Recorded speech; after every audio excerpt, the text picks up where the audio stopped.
আজকের দিনটা শুধু আমার নয়, আমার অস্তিত্বের, আমার আত্মবিশ্বাসের, আমার অজস্র পরিশ্রমের উৎসব।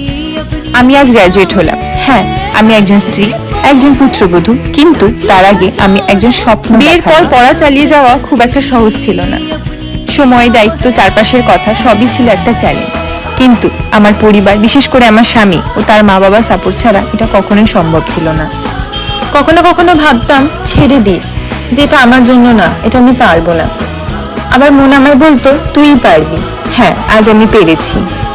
মঞ্চে উঠে যখন আমার নামটা ঘোষণা হলো আর ডিগ্রিটা হাতে পেলাম, মনে হলো এই মুহূর্তটার জন্যই এতদিন আমার এত পরিশ্রম। আমি গর্বিত, কারণ আমি প্রমাণ করতে পেরেছি নিজেকে।